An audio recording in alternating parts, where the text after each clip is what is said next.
Hello class 10 এর স্টুডেন্টরা, আশা করি প্রত্যেকেই ভালো আছো, সুস্থ আছো। আর অনেকে এখন যারা ভিডিওটা স্টার্ট করেছো নিশ্চয়ই প্রত্যেকেরই টেস্ট এক্সাম চালু হয়ে গেছে। অবশ্যই কমেন্টে তোমরা জানাবে যে কেমন তোমাদের পরীক্ষা হচ্ছে, কেমন তোমাদের প্রিপারেশন চলছে, অবশ্যই কিন্তু কমেন্টে জানাবে। তো আমি তোমাদের সায়ন দাদা, তোমাদের লাইফ সায়েন্সের মেন্টর। তো তোমরা এত কমেন্ট করেছিলে এই ভিডিওটার জন্য যে দাদা 9-এর সাজেশান দিলেন ফাইনাল এক্সামের জন্য, আমাদের কিছু সাজেশান দেন, কোন চিত্র পড়বো কিছুই বুঝতে পারছি না, ইম্পর্টেন্ট কিছু টপিক বলে দেন, ইম্পর্টেন্ট বড় প্রশ্নগুলো বলে দেন। তো তোমরা অনেকে কমেন্ট করেছিলে, তাই আজকে ফাইনালি তোমাদের জন্য জীবন বিজ্ঞানে আমরা 5 নাম্বারের 5 মার্কস অর্থাৎ যে বড় তোমাদের যে প্রশ্নগুলো হয় তার কিছু সাজেশান কিন্তু নিয়ে এসেছি। তো চ্যাপ্টার ওয়াইজ প্রথমে আমরা দেখবো একবার যে কোন চ্যাপ্টার থেকে আমি কত প্রশ্ন দিয়েছি। আমি খুব বেশি প্রশ্ন দিইনি, অল্পের মধ্যে ইম্পর্টেন্ট যে প্রশ্নগুলো সেগুলোই কিন্তু তুলে ধরেছি। তো ফার্স্ট তোমাদের যে চ্যাপ্টারটা জীবজগতে নিয়ন্ত্রণ ও সমন্বয়, এখান থেকে আমি দিয়েছি 2টি প্রশ্ন। এখান থেকে আমি 2টি প্রশ্ন দিয়েছি, খুব বেশি প্রশ্ন দিইনি। আর 2টি হচ্ছে কি চিত্র, যেহেতু এই চ্যাপ্টার থেকে চিত্রই আসবে আর অন্য কিছু আসবে না, তো এই চ্যাপ্টার থেকে 2টি চিত্র আছে। আমি কিন্তু তোমাদের যে প্রশ্ন তার সঙ্গে সঙ্গে চিত্রও কিন্তু ইম্পর্টেন্ট বলে দিচ্ছি, যে মাধ্যমিকে তোমাদের ইম্পর্টেন্ট কী কী চিত্র পড়তে পারে বা টেস্টে কী কী ইম্পর্টেন্ট চিত্র পড়তে পারে এই একই সাজেশনের মধ্যে কিন্তু দিয়ে দেবো। তারপরে জীবনের প্রভাবানতা, এখান থেকে আমি 2টি দিয়েছি চিত্র, 2টি এর মধ্যে আছে চিত্র, আর 4টি আছে আর কি প্রশ্ন, এমনি যে প্রশ্নগুলো হয় এই প্রশ্ন, অর্থাৎ টোটাল 6টি। তারপরে বংশগতি ও কয়েকটি সাধারণ জিনগত রোগ, এখান থেকে আমি দিয়েছি 6টি প্রশ্ন। আর পরীক্ষা আসবে কটা? পরীক্ষা এখান থেকে একটাই 5 মার্কসের দেবে। হ্যাঁ, পরীক্ষা এখান থেকে একটাই কিন্তু 5 মার্কসের প্রশ্ন দেবে এই বংশগতি থেকে। অভিব্যক্তি এবং অভিযোজন, এখান থেকে আমি দিয়েছি অভিব্যক্তি এবং অভিযোজন, এখান থেকে দিয়েছি 5টি, প্রশ্ন। পরিবেশ ও সম্পদ, এখান থেকে পরীক্ষায় 2টি প্রশ্ন আসবে 5 মার্কসের, 5 × 2, অর্থাৎ তোমাদের এই চ্যাপ্টারের লেন্থ হচ্ছে 10। বড় প্রশ্নতে এখান থেকে কিন্তু 10 মার্কস থাকবে, তাই আমি এই চ্যাপ্টারের প্রশ্ন দিয়েছি 7টি। এই 7টি প্রশ্ন করলেই এখান থেকে ইজিলি কমন পেয়ে যাবে, খুব বেশি পড়তে হবে না, এগুলোই পড়ে রাখো। হ্যাঁ, হয়তো একই যে আমি যে কোশ্চেনটা দেবো ওই একই কোশ্চেনে তো না পড়তে পারে, একটু চেঞ্জ করতে পারে। যেমন 2025 মাধ্যমিকে এত ইজি প্রশ্ন ছিল, কিন্তু প্রশ্ন লেন্থ বেশি করে দিয়েছে, বেশি বড় বড় প্রশ্ন করে দিয়েছে, প্রশ্নটা করেছে কিন্তু গল্পের ছলে, তাই অনেক স্টুডেন্ট কিন্তু কনফিউজ হয়েছে, ভুল করেছে।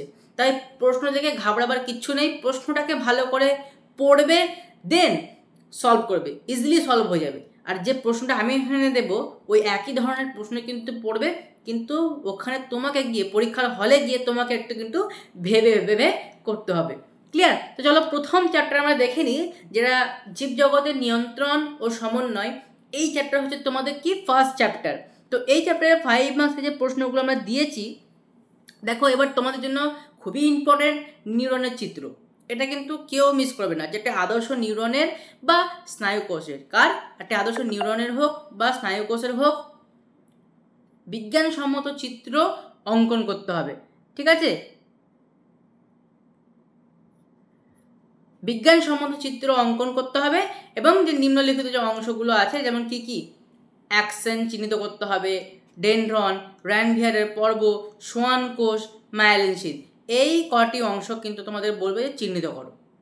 একটা খুবই ইম্পর্টেন্ট প্রশ্ন তোমাদের মাধ্যমিক 2026-এর জন্য, এবং অবভিয়াসলি তোমাদের টেস্টের জন্য কিন্তু এটা খুবই ইম্পর্টেন্ট। আশা করি ক্লিয়ার?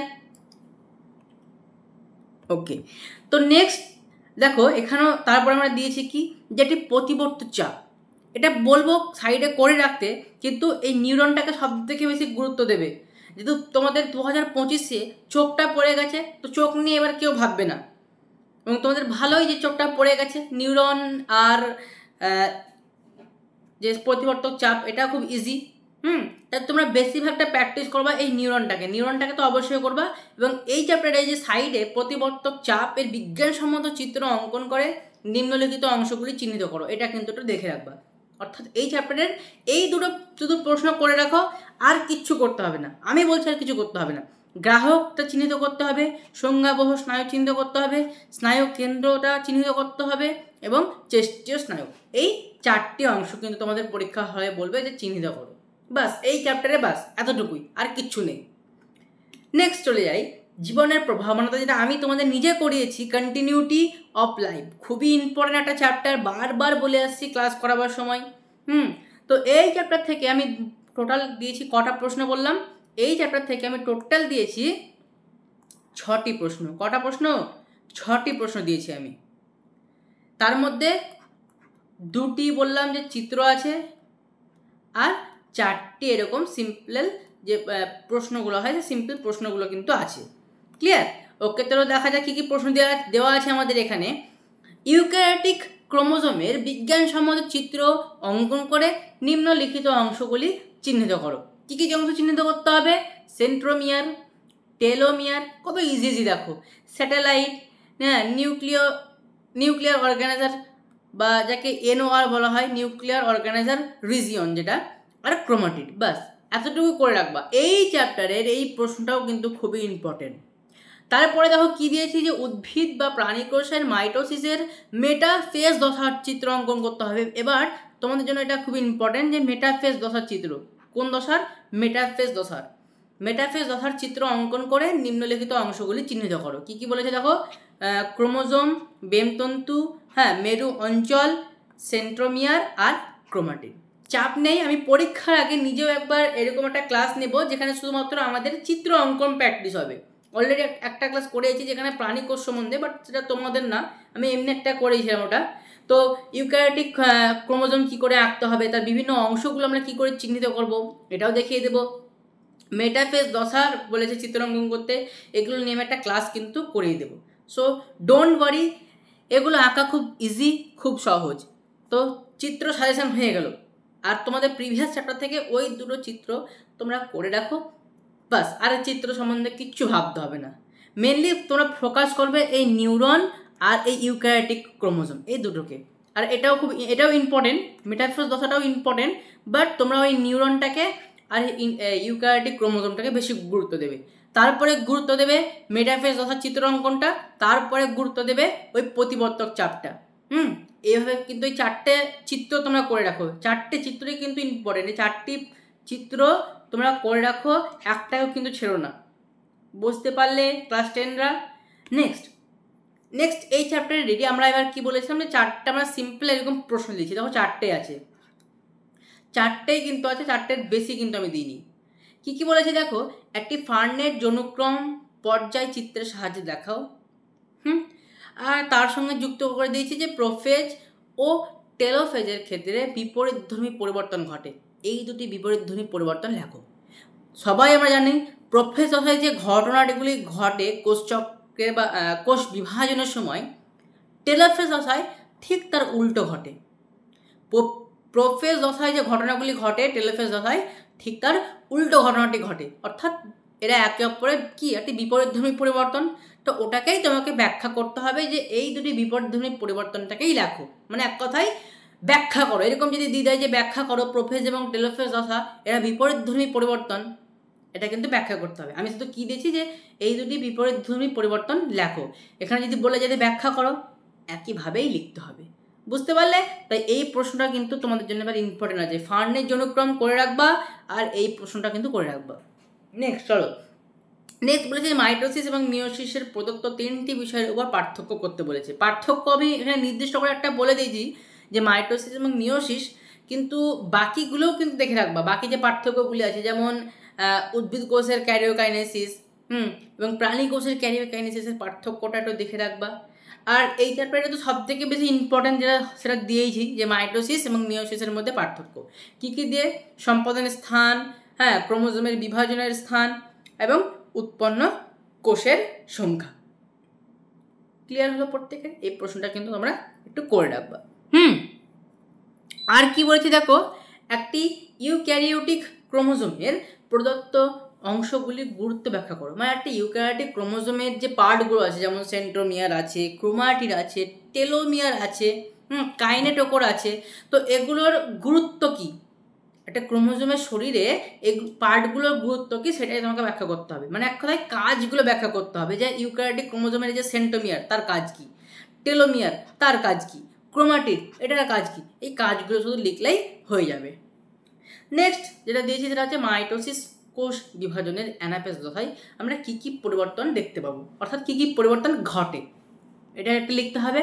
আর কি, সুপুষ্পক উদ্ভিদের যৌন জননের যে ধাপগুলি সেগুলো শব্দচিত্র কার মাধ্যমে, শব্দচিত্রের মাধ্যমে আমাদের দেখাতে হবে। বুঝতে পারলে? এই হচ্ছে তোমাদের এই চ্যাপ্টারে 4টে প্রশ্ন করে রাখো। আশা করছি আমার চান্স বলছে, আমি 100% না বললেও 100% বলছি না, যে অনেকে বলে দেয় যে 100%, বাট না, আমি 98% চান্স বলছি, 98% চান্স এই প্রশ্নগুলোর পড়লেই বাস বাজিমাত, তোমাদের পরীক্ষা হলে আর কিচ্ছু ভাবতে হবে না ভাই, আর কিচ্ছু ভাবতে হবে না, এইগুলো করে রাখলেই ইজি। তো তোমাদের যে চ্যাপ্টারটা ছিল জীবনের প্রবাহমানতা, এখান থেকে শুধুমাত্র এই কটাই করে রাখো, এই দুটো চিত্র ইউক্যারিওটিক ক্রোমোজোমের চিত্রটা অঙ্কন করে এই পার্টগুলো দেখাতে হবে, আর মেটাফেজ দশা, আর বাকি এই 4টে প্রশ্ন। পিডিএফের জন্য যদি ভাবো যে পিডিএফ লেখার দরকার নেই, প্রশ্নগুলো লেখার দরকার নেই, পিডিএফ আমি ফুল দিয়ে দেবো আমাদের টেলিগ্রাম চ্যানেলে। টেলিগ্রাম চ্যানেলের নাম হচ্ছে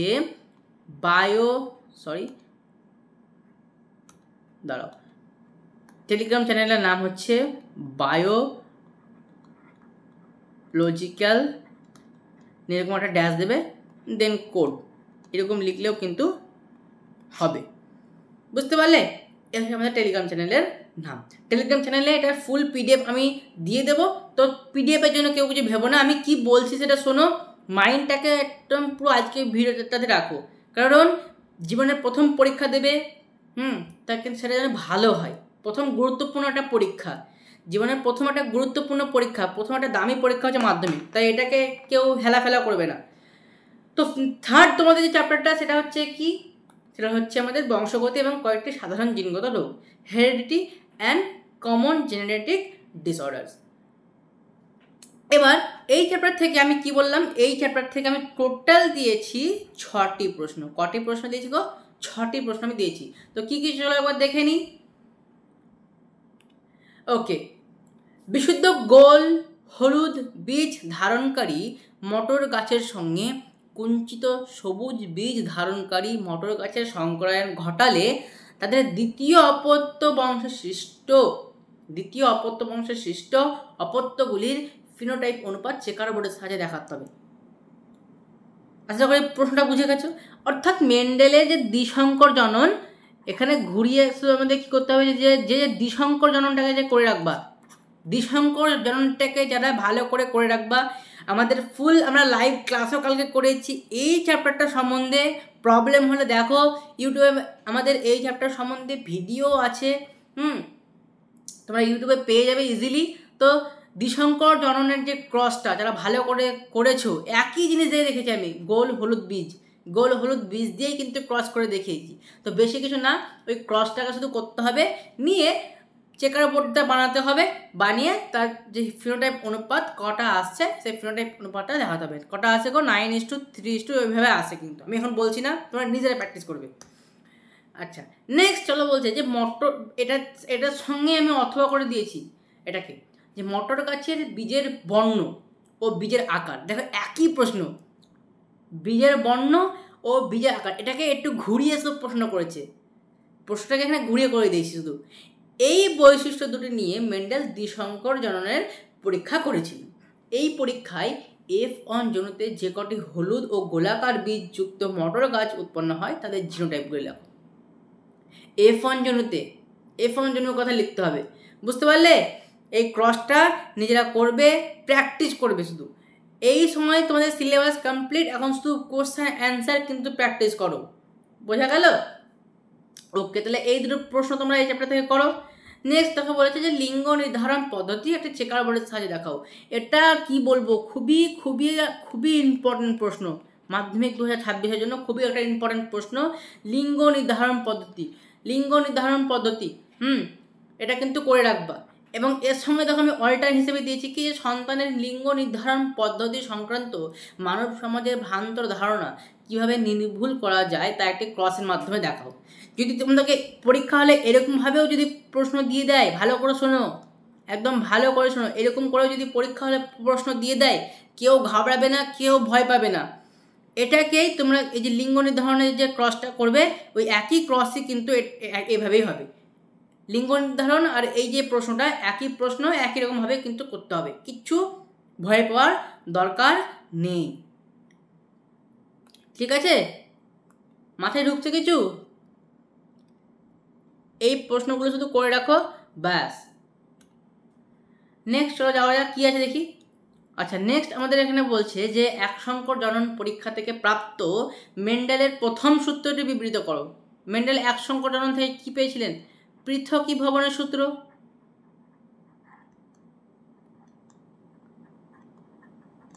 তো এই পৃথকীভবনের সূত্রটাকেই তোমাদের কী করতে হবে? লিখতে হবে। মেন্ডেলের স্বাধীন সঞ্চালন সূত্রটি বিবৃতি করো। তো অনেক সময় ডিরেক্ট এভাবে কিন্তু বলবে না যে মেন্ডেলের পৃথকীভবনের সূত্রটি বিবৃত করো বা মেন্ডেলের স্বাধীন সঞ্চালন সূত্রটি বিবৃত করো, এরকম বলবে যে মেন্ডেল তার দ্বিসংকর জনন থেকে যে সূত্রটি পেয়েছিলেন বা মেন্ডেলের দ্বিসংকর জনন পরীক্ষা থেকে প্রাপ্ত সূত্রটি বিবৃত করো। তাহলে এবার তোমাকে জানতে হবে যে মেন্ডেলের দ্বিতীয় বা দ্বিসংকর জনন, সেই দ্বিসংকর জনন থেকে কোন সূত্র পেয়েছিলাম আমরা? স্বাধীন বিন্যাসের সূত্র। তো স্বাধীন বিন্যাসের সূত্রটা তোমাকে লিখতে হবে। অনেক সময় ডিরেক্ট বলে দেয় যে স্বাধীন বিন্যাসের সূত্রটা লেখো, বা অনেক সময় একটু ঘুরিয়েও বলে। তাই জন্য দেখো আমি দুই ধরনের প্রশ্নই কিন্তু এখানে দিয়েছি, যে এক সংকর জনন পরীক্ষা থেকে প্রাপ্ত মেন্ডেলের প্রথম সূত্রটি বিবৃত করো। এবার তোমাকে জানতে হবে যে আমরা এক সংকর জনন পরীক্ষা থেকে কি সূত্র পেয়েছিলাম, পৃথকীভবনের সূত্র পেয়েছিলাম, তো ওটাকেই তোমাকে লিখতে হবে, ব্যাস, এতটুকুই। তারপরে দেখো কি বলেছে যে বংশগতির বৈজ্ঞানিক ধারণা গড়ে তুলতে মেন্ডেলের মটর গাছ সংক্রান্ত পরীক্ষাগুলি যুগান্তরকারী। অবশ্যই তিনিই প্রথম মটর গাছের উপর পরীক্ষা করেছিলেন এবং বংশগতির বৈজ্ঞানিক যে ধারণা সেটা আমাদের সামনে তুলে ধরেছিলেন। অবশ্যই তার পরীক্ষা যুগান্তকারী। তো এই পরীক্ষাগুলিতে সাফল্য লাভের তিনটি কারণ। দেখো এখানে সিম্পলিভাবে বলতে পারতো যে মেন্ডেলের পরীক্ষাগুলিতে তার সাফল্য লাভে তিনটি কারণ লেখো, কিন্তু না, কি বলেছে যে বংশগতির বৈজ্ঞানিক ধারণা গড়ে তুলতে। তোমরা এবার এই লাইনটা পড়বে, নিয়ে তখন ভয়ে আর কোশ্চেনটাকে অ্যাটেন্ডই করবে না। তো পড়ো, প্রশ্নকে প্রথম থেকে পড়ো কি বলছে। আলটিমেটলি প্রশ্ন পড়ার পর দেখবে যে তোমাকে ছোট্ট একটা শুধু সলভ করতে হবে। এখানে যেমন দেখো ভাটিয়েছে, প্রথমে প্রশ্নটা আমি একটু ভাটিয়েছি যে বংশগতির বৈজ্ঞানিক ধারণা গড়ে তুলতে মেন্ডেলের মটর গাছ সংক্রান্ত পরীক্ষা যুগান্তকারী। তো এই পরীক্ষাগুলিতে সাফল্য লাভের কারণ লেখো, তিনটে লেখো। আমি যদি ডিরেক্ট বলতাম যে মেন্ডেলের সাফল্য লাভের কারণ লেখো, তিনটি কারণ লেখো, তাহলে তাও তোমরা লিখতে পারতে, কিন্তু আমি প্রশ্নটাকে ভাটিয়েছি একটু। তো আমার পরীক্ষা হলে, মাধ্যমিকের পরীক্ষা কিন্তু এরকমই হবে, মাধ্যমিকের কোশ্চেন কিন্তু এরকমই হবে, একটু ভাটাবে। যেটা তো পরীক্ষার যে ছাত্রছাত্রীরা আছে তারা একটু যাতে ভয় পেয়ে যায়, তো ভয় পাবে না, পরীক্ষার যে প্রশ্ন দেবে প্রশ্নটাকে খুব ভালো করে পড়বে, তাহলেই হবে। বুঝতে পারলে? এর সঙ্গে দেখো কম্বাইন করে দিচ্ছি কি, এটাতে 3 নাম্বার +2 করে, এটা সন্ধ্যামালতী ফুলের ক্ষেত্রে F1 জনিতে মেন্ডেলের বংশগতি সংক্রান্ত প্রথম সূত্রের বিচ্যুতি কিভাবে প্রকাশিত হয় তার একটি ক্রসের মাধ্যমে দেখো। মানে আমাদের এখানে যে অসম্পূর্ণ প্রকটতা, যে ব্যাপারটা কি অসম্পূর্ণ প্রকটতা, এটা যারা করেছ তাদের কাছে ইজি হবে জিনিসটা। তো এটাকে একটু ভেবে চিন্তে একটু করে দেবে, ক্লিয়ার? ওটাকে একটু গুছিয়ে কিন্তু তোমাদের এখানে করতে হবে, যে এক কথায় অসম্পূর্ণ প্রকটতার যে ক্রসটা সেটাই তোমাদের এখানে দেখাতে হবে। তাহলে এই প্রশ্ন দুটো ক্লিয়ার হলো। তারপরে দেখো কী বলেছে যে থ্যালাসেমিয়ার লক্ষণগুলি কী কী, থ্যালাসেমিয়া রোগের উপসর্গগুলি কী কী। ইজি কোশ্চেন, নিশ্চয়ই প্রত্যেকেই পারবে। তাহলে নেক্সট এগিয়ে যাচ্ছি আমরা এবার। তাহলে এই চ্যাপ্টার থেকে শুধুমাত্র এই কটি প্রশ্ন তোমরা করে রাখো, তাহলে ইজি। তার সঙ্গে দেখো আরেকটা প্রশ্ন দিয়েছি আমি, নেক্সট চলে এসো এখানে, যে প্রদত্ত ক্ষেত্রগুলিতে বংশগতি সংক্রান্ত ফলাফল কি হতে পারে। দুটি ক্ষেত্র দেখো দিয়েছি আমি এখানে, যে বাবা বা মায়ের একজন থ্যালাসেমিক ও অন্যজন থ্যালাসেমিয়া জিনবাহক। আর দ্বিতীয় ক্ষেত্রে আমরা কী দিয়েছি, যে বাবা ও মা উভয়ই থ্যালাসেমিয়া জিনবাহক। তাহলে এক্ষেত্রে তাদের সন্তানদের থ্যালাসেমিয়া হওয়ার প্রবাবিলিটি কতটুকু, সম্ভাবনা কতটুকু, সেটাই তোমাদেরকে কী করতে হবে, বংশগতি সংক্রান্তটা ফলাফল বার করে দেখাতে হবে, মানে ক্রস করে দেখাতে হবে। ইজি ক্রস আমি কিন্তু করেছি কালকে ক্লাসেও, কালকে লাইভ ক্লাসেও করেছি, এবং আমাদের যে প্রিভিয়াস যে ক্লাসগুলো আমার আছে, যেগুলো সিম্পলি যেটা লেকচার আছে, সেই লেকচারে কিন্তু ক্রসগুলো ভালোভাবে কিন্তু আমি দেখিয়েছি। তাই আমাদের ইউটিউব চ্যানেল থেকে তোমরা কিন্তু দেখতে পারো, ফুল প্লে লিস্ট করা আছে। এর সঙ্গে আমি অথবা করে দিয়েছি কি, একজন বন্ধ্যাত্ব মহিলা একজন স্বাভাবিক পুরুষকে বিবাহ করলেন, প্রথম অপত্য বংশের তাদের সন্তানদের মধ্যে বর্ণাঢ্যতা সম্ভাবনা বিচার করো। মানে তোমাদের কাছে ক্রস করে দেখাতে হবে, একজন বর্ণাঢ্য মহিলা নিয়েছেন এবং একজন স্বাভাবিক পুরুষকে সে বিবাহ করেছে, তাহলে তাদের সন্তানদের মধ্যে বর্ণাঢ্যতা হওয়ার কতটা সম্ভাবনা আছে তোমাকে ক্রস করে দেখাতে হবে। ইজি প্রশ্ন, তো এগুলো তোমরা নিজেরা প্র্যাকটিস করতে পারবে নিশ্চয়ই। যদি প্রবলেম হয় তো আমাকে বলবে, আমি নিজে তোমাদেরকে সলভ করে কিন্তু দেখিয়ে দেবো। ওকে, তোমাদের 4 নম্বরের চ্যাপ্টার আছে, সেটা হচ্ছে অভিব্যক্তি এবং অভিযোজন। খুবই বোরিং একটা চ্যাপ্টার, প্রত্যেককেই বোরিং লাগে, প্রত্যেককে একটু বোরিং লাগে এই চ্যাপ্টারটা। তো এই চ্যাপ্টার থেকেও কোনো ব্যাপার না, আমি কিছু ইম্পর্টেন্ট প্রশ্ন কিন্তু দিয়েছি। এই চ্যাপ্টার থেকে আমি টোটাল তোমাদেরকে দিয়েছি কটা প্রশ্ন, এই চ্যাপ্টার থেকে আমি তোমাদেরকে দিয়েছি, এখান থেকে আমি তোমাদের দিয়েছি 5টি প্রশ্ন। কটি প্রশ্ন দিয়েছি? 5টি প্রশ্ন দিয়েছি। তো কী কী দেখো, প্রথমে বলে দিই, বিভিন্ন মেরুদণ্ডী প্রাণী গোষ্ঠীর হৃৎপিণ্ডের গঠনের তুলনামূলক আলোচনা থেকে অভিব্যক্তি সংক্রান্ত কী কী তথ্য জানা যায়। এই প্রশ্নটা কিন্তু এই বছরের জন্য তোমাদের খুবই ইম্পর্টেন্ট। এই প্রশ্নটা তোমাদের এই বছরের জন্য কিন্তু কি খুবই ইম্পর্টেন্ট, একদম মিস করবে না এই প্রশ্নটা। বোঝা গেল? নেক্সট, ওকে, ডারউইনের অভিব্যক্তি সংক্রান্ত তথ্যের নিম্নলিখিত 4টি বিষয় আলোচনা করো। অত্যাধিক হারে বংশবৃদ্ধি, প্রকরণের উদ্ভব, প্রাকৃতিক নির্বাচন, আর কি যোগ্যতমের উদ্বর্তন। তো এই 4টি ব্যাপার সম্বন্ধে ডারউইন যে 4টি তথ্য তিনি দিয়েছিলেন, তো এই 4টি তথ্যকে কী করতে হবে, আমাদের একটু আলোচনা করে দেখাতে হবে। নিশ্চয়ই প্রত্যেকেই পারবে এটা। নেক্সট, সমস্ত ও সমবৃত্তীয় অঙ্গের অভিব্যক্তিগত তাৎপর্য উদাহরণের সাহায্যে ব্যাখ্যা করতে হবে। এটাও একটা কিন্তু তোমাদের জন্য খুবই একটা ভালো প্রশ্ন, এই প্রশ্নটাও খুব একটা ভালো প্রশ্ন। তাহলে কটা প্রশ্ন হলো আমাদের? 3টি প্রশ্ন হলো, আরও 2টো প্রশ্ন। আমি বলেছিলাম যে এই চ্যাপ্টার থেকে 5টি প্রশ্ন আছে, বেশি প্রশ্ন দেবো না, এই 5টি প্রশ্ন করবা, ঠিক আছে? দেখে নাও ভালো করে। আচ্ছা, দেখার দরকার নেই, পিডিএফ তুমি দিয়েই দেবো, আমাদের টেলিগ্রাম চ্যানেলে পেয়ে যাবা। ওকে, তো উটের অতিরিক্ত জলক্ষয় সহন ক্ষমতার সঙ্গে এদের লোহিত রক্তকণিকার বিশেষ চরিত্রটি কিভাবে সম্পর্কযুক্ত? উটের অতিরিক্ত জলক্ষয় সহন ক্ষমতার সঙ্গে এদের লোহিত রক্তকণিকার বা আরবিসি বা রেড ব্লাড সেল, যেটা লোহিত রক্তকণিকা আমাদের, বা উটের হোক না কেন, বিশেষ চরিত্রটি কীভাবে সম্পর্কযুক্ত, এটাও তোমাদের জন্য এবছরের জন্য খুবই ইম্পর্টেন্ট প্রশ্ন। তাহলে কোনটা সব থেকে বেশি ইম্পর্টেন্ট বললাম আমি? এই যে প্রথম কাজে প্রশ্নটা ছিল, এটাও বললাম ইম্পর্টেন্ট, সমস্ত এটাও বললাম ইম্পর্টেন্ট, এটা দেখে রাখবা একটু। আর এই যে উটের এই যে ব্যাপারটা, আরবিসির যে ব্যাপারটা, এটাও কিন্তু ইম্পর্টেন্ট।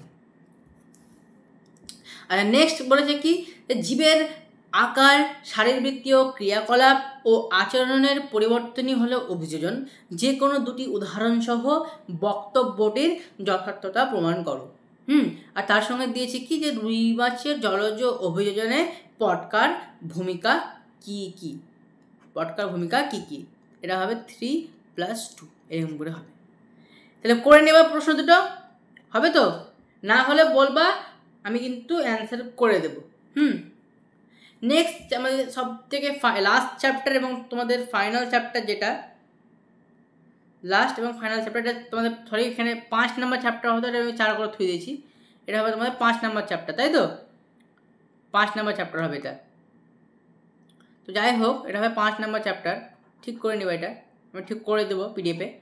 তো কী আছে, পরিবেশ ও তার সম্পদ, এই চ্যাপ্টারটা থেকে পরীক্ষায় 2টি 5 নম্বরের প্রশ্ন পড়ে, অর্থাৎ 5 × 10 10 নম্বর কিন্তু এই চ্যাপ্টারটা থেকে থাকে। এই চ্যাপ্টারটা থেকে আমি দিয়েছি 60টি প্রশ্ন। কটি প্রশ্ন দিয়েছি? 60টি প্রশ্ন আমি কিন্তু দিয়েছি। ইজি প্রশ্ন আছে, চলো দেখা যাক।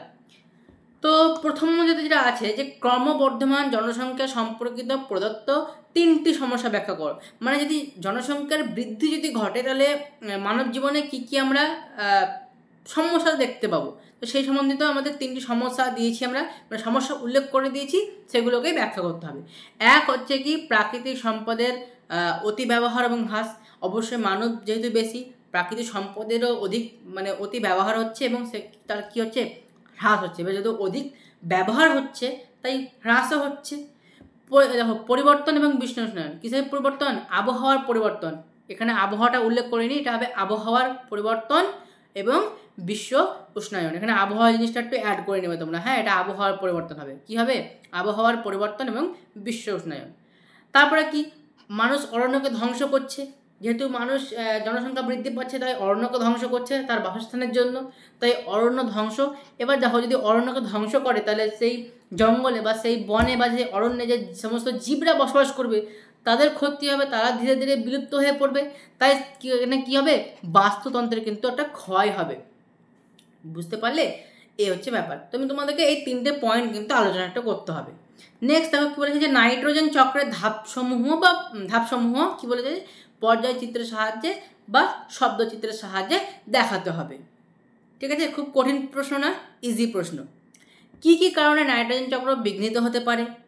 নাইট্রোজেন চক্রের যে ধাপগুলো বা পর্যায়গুলো তোমাদের কিন্তু একটা পর্যায়চিত্রের সাহায্যে বা শব্দচিত্রের সাহায্যে দেখাতে হবে। এবার কোনো কারণে যদি নাইট্রোজেন চক্র যেটা বিঘ্নিত হয়, এবার কারণগুলো কি কি? নাইট্রোজেন চক্রটা বিঘ্নিত হওয়ার কারণ কি কি? কী কারণে বিঘ্নিত হতে পারে কারণগুলো উল্লেখ করতে হবে। তার সঙ্গে দিয়েছি কি কি? যে নাইট্রোজেন চক্রের 3টি ধাপে ব্যাকটেরিয়ার ভূমিকা লেখো। নাইট্রোজেন চক্রের 3টি ধাপ আছে, সেই 3টি ধাপে আমাদের কি করতে হবে? ব্যাকটেরিয়ার ভূমিকা কিন্তু উল্লেখ করতে হবে। পারবে নিশ্চয়ই, ইজি প্রশ্ন। এবং এইটা হচ্ছে তোমাদের জন্য এবার 2026-এর মাধ্যমিকের জন্য এবং 2025 তোমাদের টেস্ট এক্সাম আছে সামনে, তার জন্য কিন্তু খুবই ইম্পর্টেন্ট একটা প্রশ্ন। নেক্সট দেখো বলেছি যে মানুষের উপর শব্দ দূষণের প্রভাবগুলি কী কী? এটাও একটা ভালো প্রশ্ন কিন্তু, হ্যাঁ মানুষের উপর কিসের প্রভাব? শব্দ দূষণের প্রভাব। এটা কিন্তু তোমরা ভালো করে একটু করে রাখবা। এগুলো তো বেশি পড়তে হবে না, কারণ আমরা ছোটো থেকে মানুষের উপর শব্দ দূষণের কী কী প্রভাব আছে সেগুলো ছোটো থেকেই পড়ে আসছি। তো এই প্রশ্নগুলো কিন্তু একটু তোমাদের জন্য কী হবে? ইজি হবে।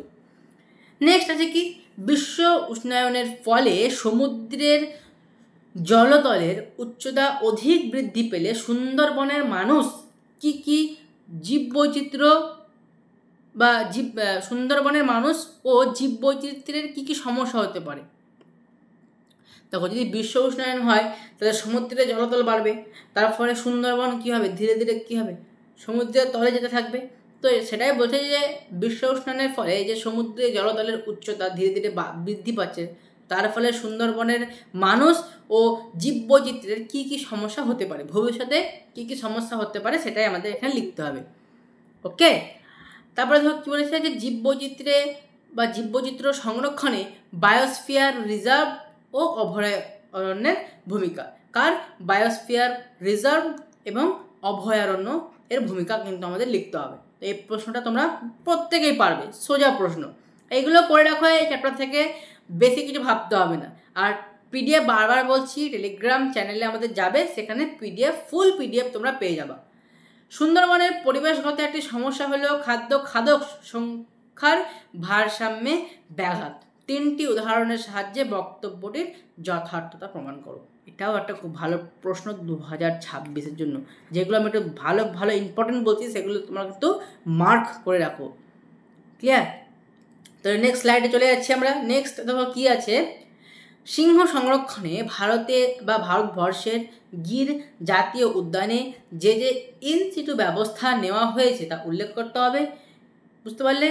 মানে সিংহ সংরক্ষণের জন্য ভারতের গির জাতীয় উদ্যানে কী কী ইন সিটু ব্যবস্থা নেওয়া হয়েছে সেটাই তোমাকে এখানে লিখতে হবে। ক্রমবর্ধমান জনসংখ্যার ফলে একটি অঞ্চলে কী কী পরিবেশ সমস্যা হতে পারে? তো জলবায়ুর পরিবর্তন হতে পারে, বিশ্ব উষ্ণায়ন হতে পারে, তারপরে হয়তো সেখানকার জমির সংখ্যা ধীরে ধীরে কমে যেতে পারে।